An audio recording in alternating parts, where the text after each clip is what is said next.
All right, so homework 35. It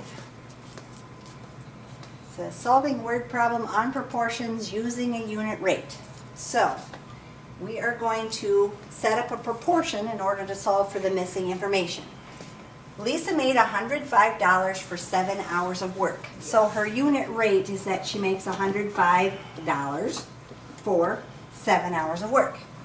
Okay, big numbers might need my calculator. Yep. You could find out how many dollars per hour she makes it, but because different information is missing at different times, they're going to have you set up a proportion and say, okay, at the same rate, how much would she make for 17 hours of work? I have to be consistent here. If I put the dollars on top, that the dollars are on top of here. How many dollars is she going to make if she works for 17 hours? Did I hear this beep? No, it might have been my phone. Okay. Sometimes it turns off on me when the card gets full. So when I solve a proportion, I solve by cross multiplying. So the 7 is going to be times the x, 7x. And then, yes, you probably want to use your calculator, 105 times the 17. So I'm going to take this times this and this times this. When I solve a proportion, I cross multiply, they call it. Yeah. So if you use your calculator and do 105 times 17, Times 1,785. so if I have 7x equals 1,785 to solve it for x, then I'm just going to divide by that 7. So if you take 1785 divided by 7,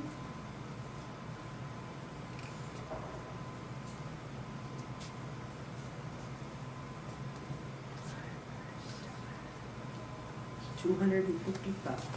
255.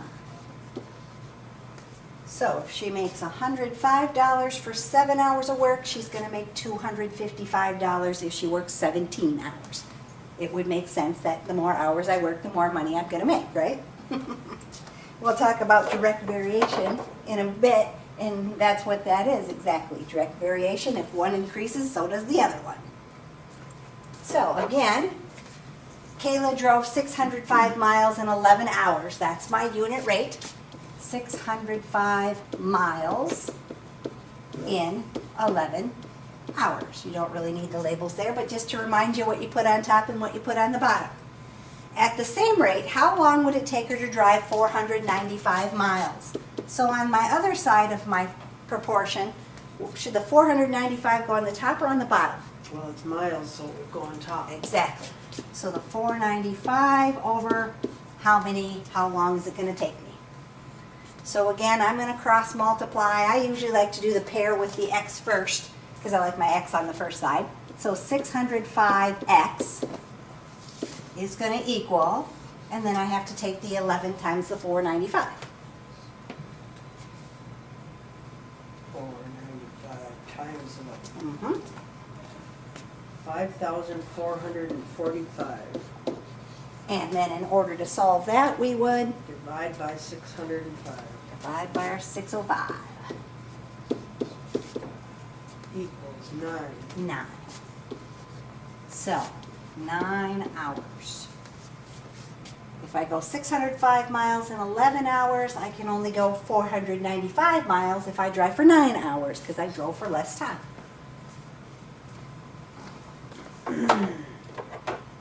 So if I want to set up my proportion knowing that 15 inches of wire costs 90 cents, at the same rate, how much in cents will 9 inches of wire cost?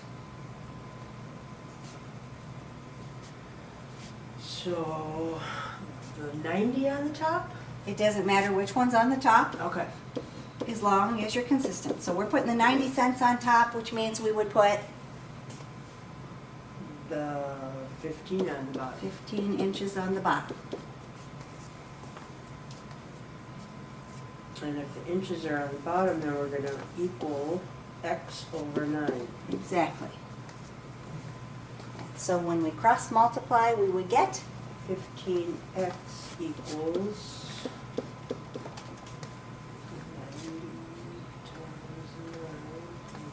810. So 15x equaled 90 times 9, which was 810, and then we're going to Divide that by 15, divide by 15. and we get 54. 54? X equals 54. 54 cents. So if it costs me 90 cents for 15 inches, it's only going to cost me 54 cents if I buy 9 inches.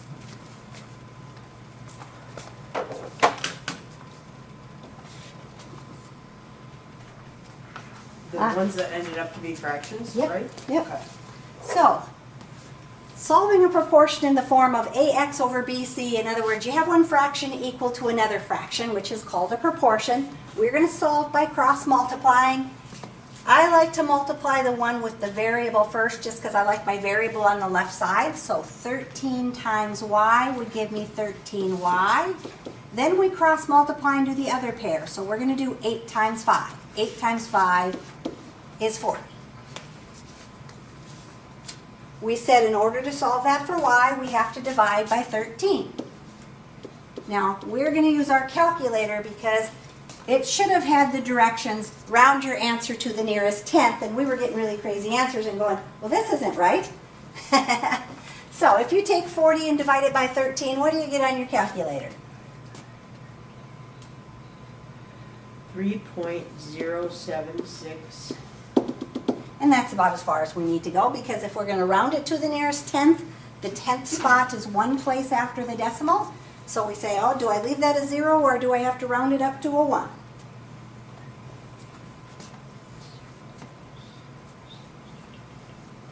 So y would equal 3.1. 3.1. We got to round it up because there's a 5 or higher behind it. And so 3.1 would be our answer to the nearest tenth. So number 5, if we're solving that proportion for u, we're going to start by cross multiplying. So we're going to have what? 17u 17u equals 55. 55. And then we would 55 divided by 17 divide by our 17, and we're going to get equals 3.235. and so rounding that to the nearest tenth, Would be 3.2. 3.2. We leave the 2 since there was a 3 behind there, which is less than 5, right? So 3.2. And then number 6, if we cross multiply to solve that one, we would have 11v 11v equals 96. 96, which is the 12 times the 8. And then we 96 divided by 11 divided that by 11. 8.72. 8.72. And so if I round that off to the nearest tenth, 8.7. 8.7. Alrighty. So now we should have those fixed up. We were leaving them as fractions because they were coming out to crazy decimals because we didn't have the direction that said round to the nearest tenth. And then I looked at the computer and went, that's why those didn't work out right. Okay. So next one. Oh, talking about something totally different. It says the domain of a rational function. So a rational function is just talking about a fraction. When they're talking about the values that are not in the domain, they're talking about the values that make the fraction undefined. We maybe know that with a fraction, division by 0 is undefined. If you took your calculator and you did 5 divided by 0, what happens? Well, I'm going to get 0. You're not going to get 0. Oh. Math error. You get a math error. Now if you do 0 divided by 5 the other way around, that's when you get 0. Yep. So it's okay to have a 0 on the top of the fraction, but it's not okay to have 0 on the bottom of the fraction. So when they're talking about the domain, they're wanting you to know that the denominator of your fraction can never be equal to 0 because otherwise you'd get a math error. So in this case, our denominator is x squared minus 15x plus 56.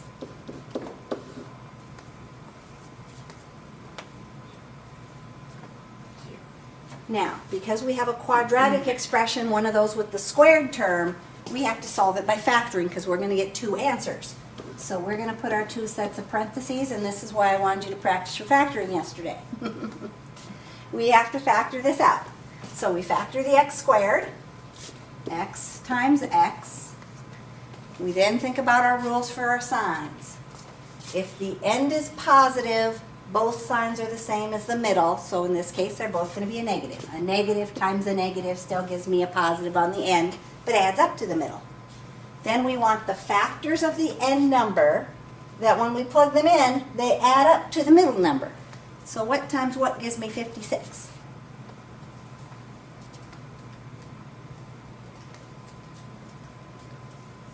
2 and 28. Now does 2 and 28 add up to 15? No. Nope, so that's not the pair we want. We got to find a different pair. Oh, 9. 9? Nope.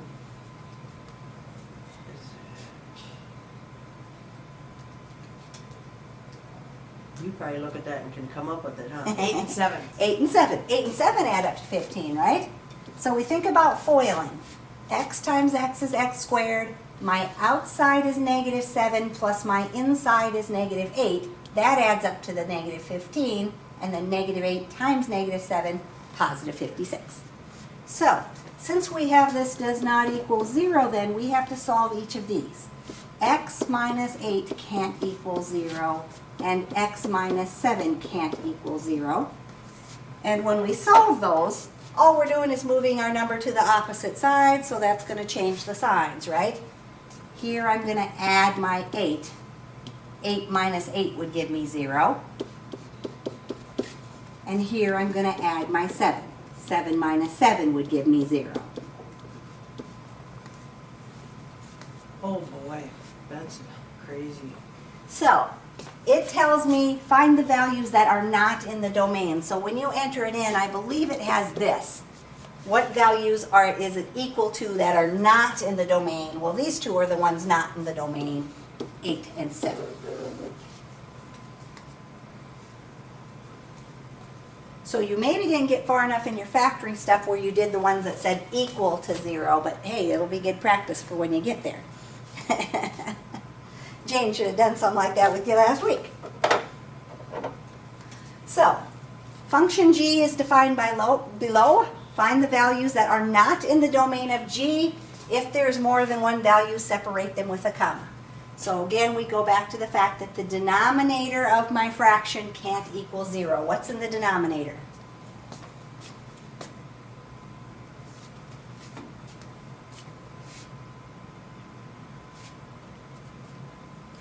What part of that is my denominator? Oh, the x squared plus 2x minus 3. So x squared plus 2x minus 3 can't be 0. And again, we have the squared term in, so we know it came from foiling something out. And so factors of x squared, X and x. x and x. My And sign. negative sign, so we want a positive and a negative? Yep. And we want the pair of factors of 3 that when we plug them in and add them up, they add up to positive 2.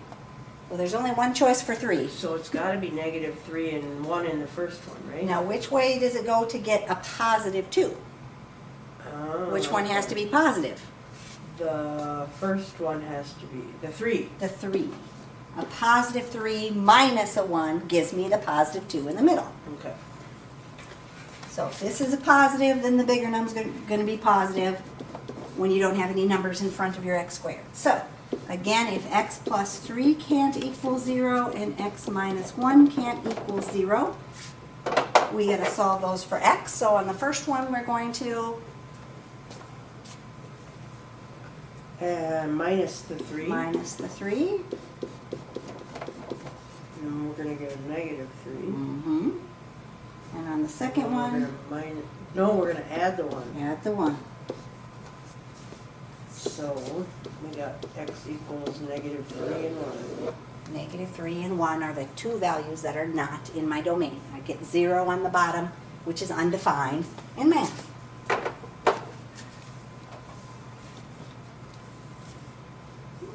So number 9. X squared minus 14x plus 49. Can't be equal to 0. Factor x and x with a positive sign at the, so both are negative. Mhm. And then we got 7 and 7 that equal. So in this case, we're going to get the same answer twice. It's happened to be called a double root, but when we do it, we really only have to do it one time, because it's going to be the same number, right? What is our answer going to be? 0. We're going to have a positive 7. So x equals 7. That's the only number that when I plug it in will give me a math error. All right. We'll get more practice on factoring on the next ones. 10, 11, and 12 tell us to simplify a ratio of polynomials. Again, when they use the word ratio, they're really just talking about a fraction, because a ratio is comparing two things.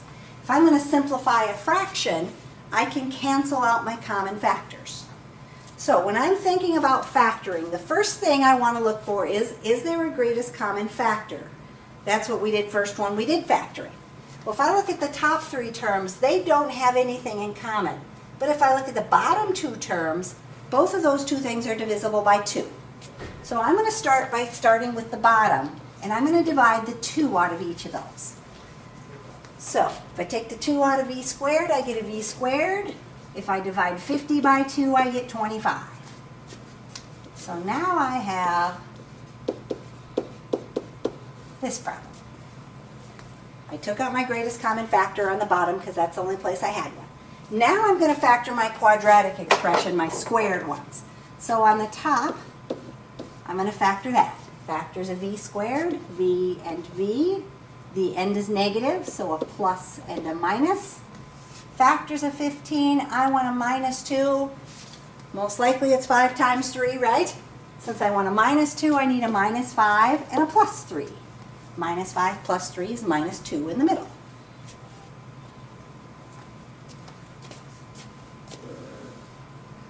On the bottom, I'm still going to have this 2, but then I'm going to factor the quadratic expression that's in the parentheses.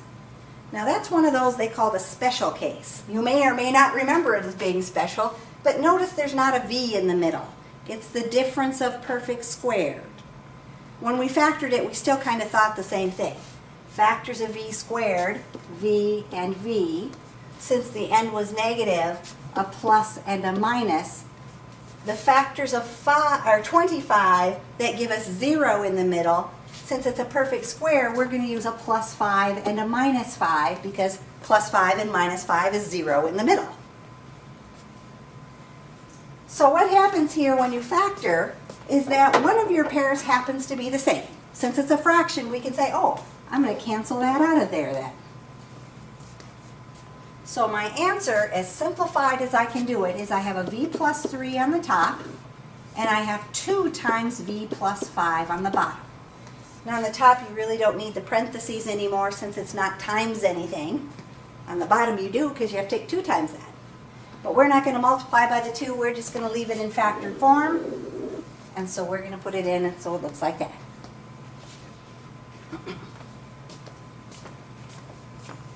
So number 11, if we look at that, looking at the top part of that, first thing I want to look for, is there a greatest common factor I can divide into all 3 of those terms? 5.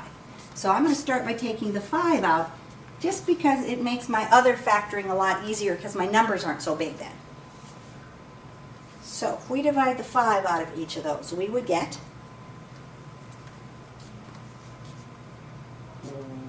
v squared. v squared Minus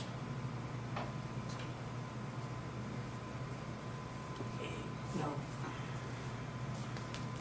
I have to use my calculator. That's all right. We'd rather get the right number than a guess and have it wrong. 12 12v minus 12b and plus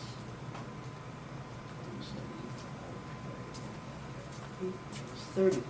35. All right. Now, if we look at the bottom of that fraction, there we don't have a greatest common factor. We can't do anything with that one as far as taking out a common factor. So we're just going to leave that one alone till we get to the next part. So now we're going to go ahead and factor the quadratic expressions that we have. There's still a 5 in front. If I put my 2 sets of parentheses, how should I factor that top one?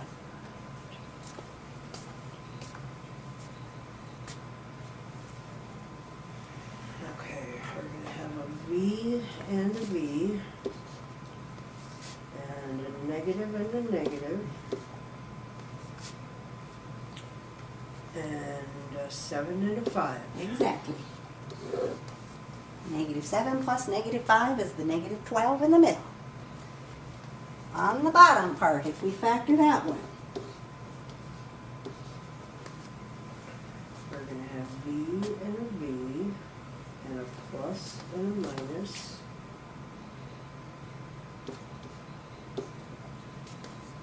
Oh boy.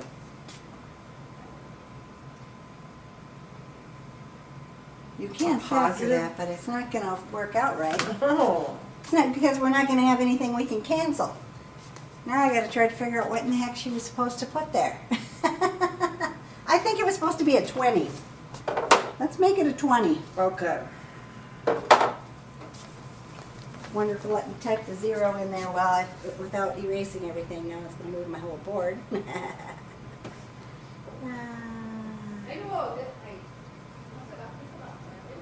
So then we'd have a 10 and a 10.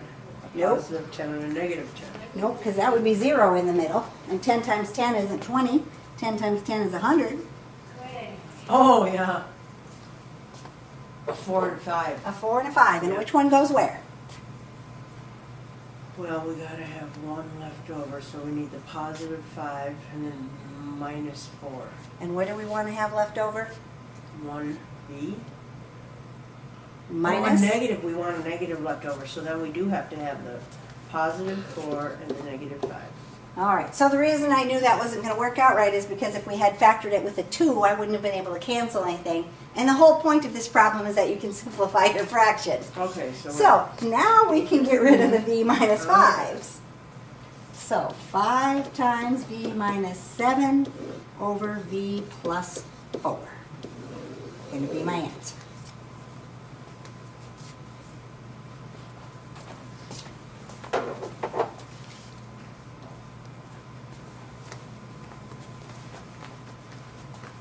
All the rest of them, they'll have that wrong problem on their paper. It won't work very well. All right, so the next one. What should we do first on that one? The top one. Okay, so what should we do with the top one? Well, we're gonna have 6. Take out our greatest common factor of 6. And then we're gonna have a b squared minus 9. Okay, And the bottom one we can't do nothing with. all righty.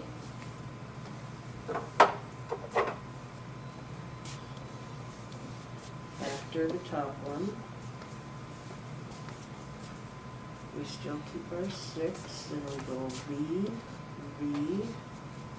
and a positive and a negative. Hmm. And we need to come up with a, so 4 and 5 again. Multiple. You're doing what times what is 9? Oh, okay, we're multiplying. 3 and 3. 3 and 3. Now, see, what are we trying to get in the middle? 0 v's, right? Oh, okay. So, because there's only 2 terms there, you notice they're missing the 0 or the v in the middle. Right. So we're going to have a plus 3 and a minus 3 because it's the difference of perfect squares, and that middle one's going to cancel out. Okay. So that's what happens when you only have the 2 terms that are the difference of squares, is you end up using the same number because then you can cancel out the middle term. Okay. On the bottom,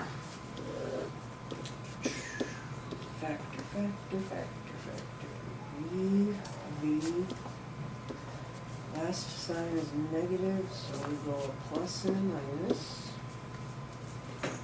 And we go 4 to 3. Plus 4 and a minus 3 give me a plus 1 in the middle, right? Okay. So again, you can see that we do have something in common, which you should. Otherwise, there's probably something wrong. And we're going to get 6 times V plus 3 over V plus 4 for our answer then.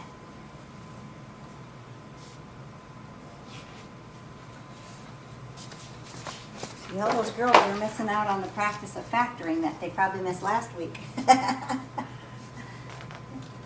All right, the next one says to simplify the fraction.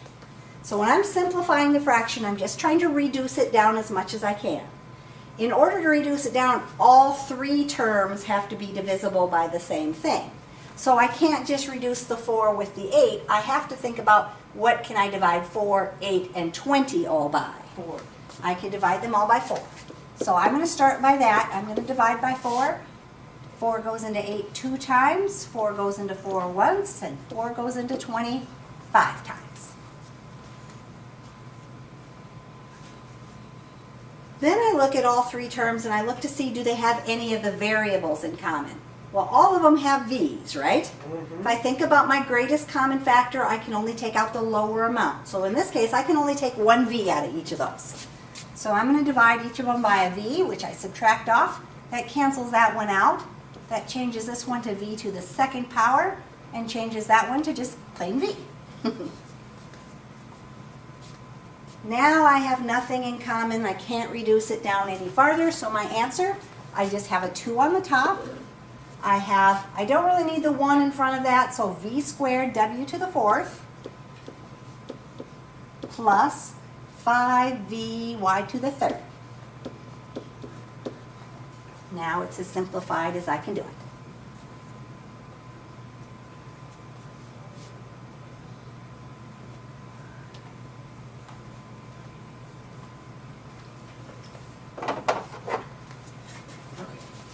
Okay, so number 14, looking at our numbers, what can we divide out of all of those?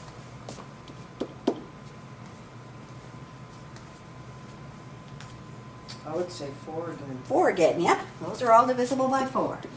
12 divided by 4 is 3. 12 divided by 4 is 3. 16 divided by 4 is 4. Then looking at our variables. We're going to go 1x. Just an x. So if we take out an x, on the top we're going to have x to the 3rd. On the first one, the x is going to be gone. And on the other one, just an x, right? And so my answer, 3x to the 3rd over 3v to the 3rd minus 4xw to the 4th. exactly.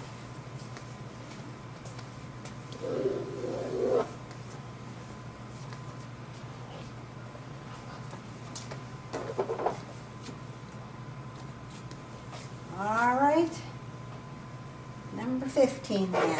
If I'm going to simplify that fraction, what should I do first? Divide by 3. Divide by 3. If I do that, I'm going to get, 3. which one are you dividing by 3? Not, that's 2. 3, and no, that's 2, and that's 3. 3, 2, and 3. I like to go from left to right like I read. Okay. 2, 3, and 3. And then we're going to go with a y squared. Y squared. So we're going to get Y to the 3rd. y to the 3rd. And y to the y squared. Y squared. And then no y on No the y is left over on the bottom. So our answer, 2y to the 3rd minus 3y squared u to the 6th over 3w to the 5th. exactly. All right. So those should be the first 5 things in the next chapter. Okay. Now I gotta